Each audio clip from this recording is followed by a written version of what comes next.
दोस्तों, आज की युवा पीढ़ी एक ही समय पर दो दो तीन तीन काम करने के आदी हो चुकी है। जैसे फोन पर बात करते हुए गाड़ी चलाना, खाना खाते हुए टीवी देखना, ये सब करते रहना। और फिर इनकी शिकायत रहती है कि मैं तनाव में जी रहा हूं, मेरा मन शांत नहीं रहता है, मैं चिड़चिड़ा सा हो गया हूं।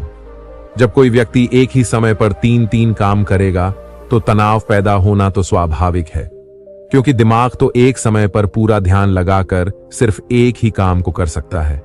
पूर्ण रूप से एक ही समय पर दो कामों पर ध्यान कभी नहीं लग सकता। तो दोस्तों, यहां पर सवाल ये उठता है कि हम ऐसा क्या करें जिसकी वजह से हम ऐसी परेशानी का सामना कर सके। इसी सवाल का जवाब आज हम महात्मा बुद्ध की एक प्रेरणादायक कहानी से समझेंगे। ये बात उन दिनों की है जब भगवान बुद्ध मरवन में अपना समय व्यतीत कर रहे थे। इस समय तक भगवान बुद्ध की प्रसिद्धि दूर दूर तक फैल चुकी थी। बहुत दूर दूर से लोग अपनी चिंताओं और परेशानियों का समाधान खोजने भगवान बुद्ध के पास आते थे।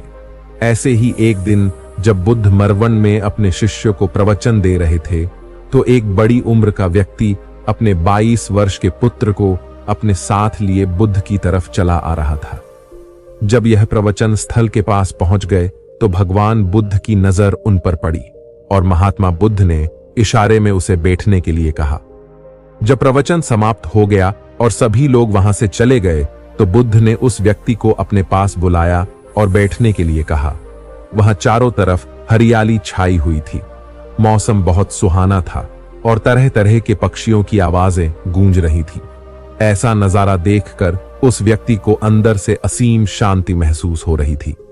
इसके बाद बुद्ध ने उस व्यक्ति से आने का कारण पूछा तो इस पर व्यक्ति ने कहा, है महात्मा, मैं 2 दिन की लंबी यात्रा करके अपने पुत्र को आपसे मिलवाने लाया हूं। ये मेरा इकलौता पुत्र है और ये हर समय थका थका सा रहता है। ऐसा लगता है जैसे इसके अंदर कोई जान ही नहीं है, कोई प्राण ही नहीं है। इसका स्वभाव भी काफी चिड़चिड़ा हो गया है। अगर हम इससे कुछ भी कहते हैं तो ये हमारी छोटी छोटी बातों पर गुस्सा हो जाता है। इसके देखने की क्षमता भी उम्र से पहले ही कमजोर हो गई है और इसके बाल भी सफेद पड़ने लगे हैं। इतनी कम उम्र में इतनी बड़ी उम्र का लगना मुझे तो कुछ समझ नहीं आ रहा है। इसके साथ क्या हो रहा है? मैं अपने पुत्र की सलामती को लेकर बहुत चिंतित हूं। जब मैं अपने पुत्र को वैद्य जी के पास लेकर गया तो उन्होंने कुछ औषधि दी और कहा, अपने पुत्र को तनाव कम लेने के लिए कहो। वो अपने दिमाग में बहुत ज्यादा तनाव लेता है, इसलिए उसकी ऐसी हालत हो गई है। लेकिन मुझे उनके बहुत समझाने के बाद भी तनाव का मतलब समझ नहीं आया। मुझे नहीं पता कि तनाव होता क्या है, ये कौन से कारणों से आता है और उसे कैसे अपने पुत्र के दिमाग से निकालूं। लेकिन मुझे सबसे पहले तो ये समझना है कि तनाव होता क्या है। इसीलिए मैं आपके पास आया हूं। कृपया आप मेरी समस्या का समाधान कीजिए। ये सुनकर बुद्ध उसके पुत्र को बड़े ध्यान से देखते हैं, उसके चेहरे को देखते हैं, उसकी आंखों को देखते हैं और फिर उसके हाथों की नब्ज को भी देखते हैं।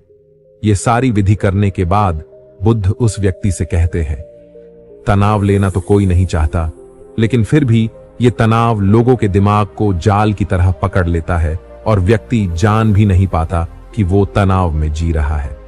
लेकिन अगर व्यक्ति तनाव के कारणों को अच्छे से समझ लेता है और तनाव के बारे में कोई ऐसा पैमाना बना लेता है जिससे वो जान सके कि वो कितने तनाव में है, तो वो इस समस्या का समाधान भी खोज सकता है। सबसे पहले तो तुम ये समझो कि तनाव होता क्या है। जब भी कोई व्यक्ति कोई काम कर रहा होता है लेकिन उसका मन कहीं दूर भटक रहा होता है, कल्पनाओं में होता है, तो उसके शरीर और मन के बीच एक दूरी पैदा हो जाती है। ये दूरी जितनी ज्यादा होगी, व्यक्ति उतनी ही ज्यादा बेहोशी की अवस्था में होता है और शरीर और मन के बीच की इसी दूरी, इसी खिंचाव को तनाव कहा जाता है। आखिर कोई पसंदीदा खेल खेलने के बाद व्यक्ति चुस्ती और खुशी से क्यों भर जाता है, जबकि उसने तो अपने शरीर को थकाया होता है। लेकिन समझने वाली बात यह है कि खेलते समय मन और शरीर एक साथ पूरी तरह से उस खेल में केंद्रित होते हैं, जिससे शरीर और मन के बीच दूरी पैदा नहीं होती और कोई तनाव पैदा नहीं होता। और अगर दिमाग में कोई तनाव था भी तो वो भी दूर हो जाता है। लेकिन इसके विरुद्ध जब हम कोई ऐसा काम करते हैं जो हमें पसंद नहीं है तो हमारा शरीर तो उस काम को कर रहा होता है, लेकिन हमारा मन कहीं दूर कल्पनाओं में भटक रहा होता है, जिससे शरीर और मन के बीच एक दूरी पैदा हो गई और तनाव ने जन्म ले लिया। इसीलिए व्यक्ति को एक समय पर सिर्फ एक ही काम करना चाहिए और अपने तन और मन की सारी शक्ति उसी एक काम पर लगा देनी चाहिए, जिससे व्यक्ति के अंदर तनाव पैदा ही ना हो। इसके बाद बुद्ध ने कहा, तनाव पैदा होने के मुख्य 8 कारण होते हैं और जिसने इन कारणों को समझ लिया वो जीवन भर तनाव मुक्त रह सकता है। मुख्य कारणों में सबसे पहला कारण है बहुत महत्वाकांक्षी होना, या फिर समझ लो बड़ा बनने की इच्छा रखने वाला। महत्वाकांक्षी होना अच्छी बात है, लेकिन क्या कभी आपने इस बात पर ध्यान दिया है कि इंसान के लक्ष्य कभी पूरे ही नहीं होते?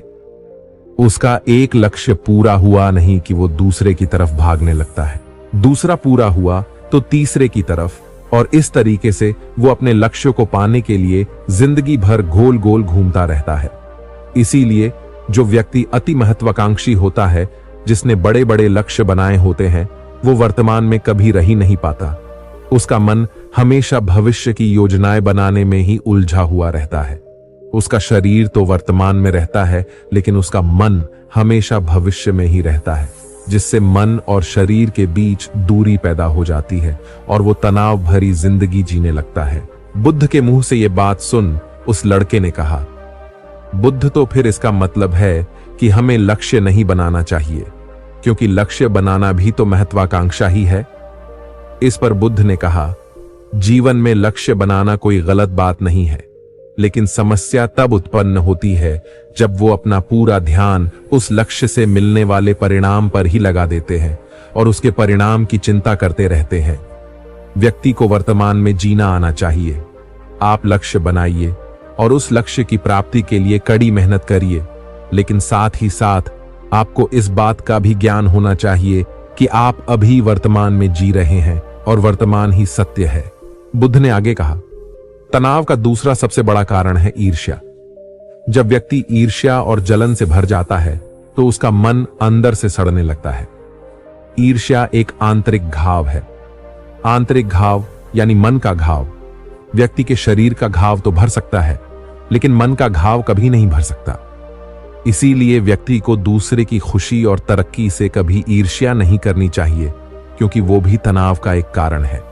इसके बाद बुद्ध ने तनाव का अगला कारण बताते हुए कहा कि जो काम हमें पसंद नहीं है, वैसे काम करने से भी मन में तनाव पैदा होता है। जो काम करना हमें पसंद ही नहीं है, जिस काम में हमारी रुचि ही नहीं है, उस काम में हमारा मन लग ही नहीं पाएगा। हमारा शरीर तो वही बैठा रहेगा, लेकिन हमारा मन कल्पनाओं की उड़ान भरेगा, जिससे शरीर और मन के बीच दूरी पैदा हो जाती है और व्यक्ति तनावग्रस्त हो जाता है। इसीलिए इंसान को हमेशा अपनी पसंद के अनुसार ही कार्य करना चाहिए। अगर व्यक्ति ने यह पता कर लिया कि उसे कौन सा काम करना पसंद है और वो उसी काम को अपने जीवन का लक्ष्य बना लेता है, तो फिर वो काम उसके लिए काम नहीं बल्कि खेल बन जाता है। फिर बुद्ध ने कहा, तनाव का चौथा कारण होता है किसी दूसरे से इच्छा रखना। बुद्ध ने उस व्यक्ति की ओर इशारा करते हुए कहा, एक पिता होने के नाते तुम्हारी अपने पुत्र से बहुत सी अपेक्षाएं होगी कि तुम्हारा पुत्र एक बहुत ही कामयाब इंसान बने, तुम्हारा नाम रोशन करे, जैसा तुम चाहते हो उस तरह का जीवन जिए, तुम्हारी हर बात माने। लेकिन क्या आज तक कभी किसी की सारी इच्छाएं पूरी हुई है?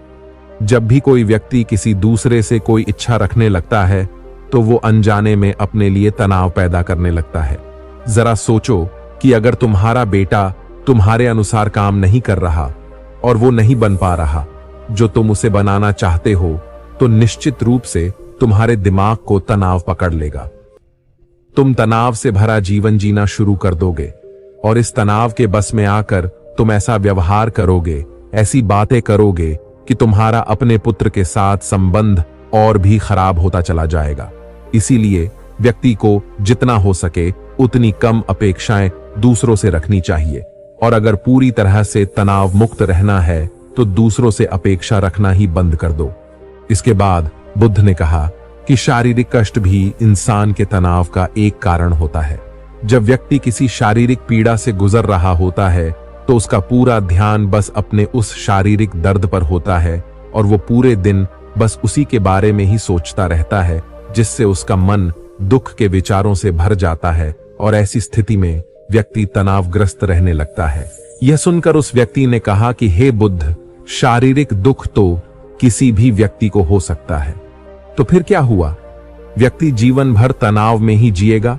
इसका जवाब देते हुए बुद्ध ने कहा कि इंसान को यह बात समझनी चाहिए कि हमारा जीवन दुखों का आधार है। जैसे जैसे हमारा जीवन आगे बढ़ता जाता है तो इसमें दुख आते ही है, बीमारियां आती हैं और फिर अंत में मृत्यु भी आती है। तो बीमारियां इंसान के जीवन का अभिन्न अंग है, कोई इनसे बच नहीं सकता। बस किसी किसी के जीवन में ये समय से पहले आ जाती है तो किसी के बाद में, पर आती सबको है। जब इंसान का मन इस बात को अच्छे से समझ लेगा तो फिर वो अपनी बीमारी के बारे में सोच सोच कर ज्यादा तनाव नहीं लेगा, क्योंकि ये हमारे जीवन का अभिन्न हिस्सा है और इसके लिए व्यक्ति को शारीरिक रूप से भी अभ्यास करते रहना चाहिए। अपने जीवन में व्यायाम और स्वस्थ जीवन शैली को भी जगह देनी चाहिए ताकि उसका शरीर लंबे समय तक निरोगी रहकर सही से काम कर सके। तनाव का अगला कारण होता है अपनी योजनाओं को समझने के लिए समय न देना। कुछ लोगों के दिमाग में कोई विचार आया नहीं है कि वो बिना सोचे समझे उस पर काम करना शुरू कर देते हैं, और जब उस काम में उन्हें सफलता नहीं मिलती है तो वो तनाव से भर जाते हैं, क्योंकि उन्होंने उस काम को शुरू करने से पहले उसके बारे में पूरी जानकारी इकट्ठा नहीं की थी। इंसान को कोई भी काम शुरू करने से पहले उसके अच्छे और बुरे परिणामों के बारे में ठीक से सोच विचार कर लेना चाहिए। इंसान को इस बारे में भी सोच लेना चाहिए कि अगर ये योजना सफल नहीं हुई तो फिर इसके बाद मैं क्या करूंगा। इसलिए व्यक्ति को अपनी योजनाओं को ठीक से समझने के लिए पूरा समय देना चाहिए ताकि बाद में उस योजना की वजह से तनाव पैदा ना हो। तनाव का 7वां सबसे बड़ा कारण होता है टाल मटोल करना, आज के काम को कल पर टालना। आप लोगों ने यह कहावत तो सुनी होगी कि आलस इंसान के शरीर का सबसे बड़ा शत्रु है। इंसान आलस्य की वजह से आज के काम को कल के लिए टाल देता है और फिर काम को टालना उसकी आदत बन जाती है। हर काम को कल पर टालने वाले व्यक्ति का काम कभी भी समय पर पूरा नहीं हो पाता, और अगर किसी तरह से पूरा हो भी जाता है तो वो उतना अच्छा नहीं हो पाता जितना अच्छा उसे किया जा सकता था, और फिर ये बात व्यक्ति के अंदर तनाव पैदा करती है। लेकिन काम को टालना या काम को एकदम अंत समय पर करना एक आदत है, इसीलिए व्यक्ति ना चाहते हुए भी बार बार अपनी इस आदत का शिकार बन जाता है और काम को टालता रहता है, और फिर जब काम की समय सीमा पास आ जाती है तो वो तनाव से भरकर काम को पूरा करने का प्रयास करता है। इसीलिए तनाव मुक्त रहने के लिए व्यक्ति को काम को टालने की आदत छोड़नी पड़ेगी, और ये तभी संभव है जब व्यक्ति काम को समय से पहले खत्म करने का निश्चय करे। सबसे आखिरी और सबसे प्रमुख कारण जो तनाव का होता है वो है ज्यादा सोचना। लगातार सोचते रहना भी एक बीमारी है, और यह उस व्यक्ति में सबसे ज्यादा पाई जाती है जो गोल गोल कल्पनाएं करता है, जो अतीत की घटनाओं और भविष्य की बातों के बारे में सोचता रहता है, जो बेवजह के अनुमान लगाता रहता है। इसीलिए व्यक्ति को ज्यादा सोचने की आदत पर लगाम लगानी चाहिए। इसके लिए जितना हो सके खुद को काम में व्यस्त रखना चाहिए और हर दिन ध्यान का अभ्यास करने को अपने जीवन का हिस्सा बना लेना चाहिए। बुद्ध के मुंह से यह सारी बातें सुनकर उस व्यक्ति ने हाथ जोड़कर कहा, बुद्ध, मेरा पुत्र तो अभी मात्र 22 वर्ष का ही है और इसमें अभी इतनी समझ भी नहीं है कि ये आपकी बताई सारी बातों का एक साथ पालन कर सके। आप कृपया करके तनाव मुक्त रहने का कोई आसान सा तरीका बता दें जिससे मेरा बेटा उसका अनुसरण भी कर सके और तनाव मुक्त भी रह सके। उस व्यक्ति की यह प्रार्थना सुन बुद्ध ने कुछ सोचते हुए जवाब दिया, अगर तुम इतनी सारी बातों का पालन नहीं कर सकते तो इसके लिए एक बहुत ही आसान विधि है। तुम एक बार में एक काम को करने पर ध्यान लगाओ, फिर चाहे वो जो भी काम हो उस समय पर सिर्फ उसी काम को करो, सिर्फ उस पर ही अपना पूरा ध्यान लगाओ। और अगर तुम्हारा मन इधर उधर भटक जाता है तो जैसे ही तुम्हें याद आए उसे वापस फिर उसी काम में लगा दो। यह सबसे आसान और अच्छा तरीका है तनाव मुक्त रहने का। जब तुम भोजन करो तो उस समय सिर्फ भोजन ही करो, उसके पूरे स्वाद का आनंद लो, उसे अनुभव करो।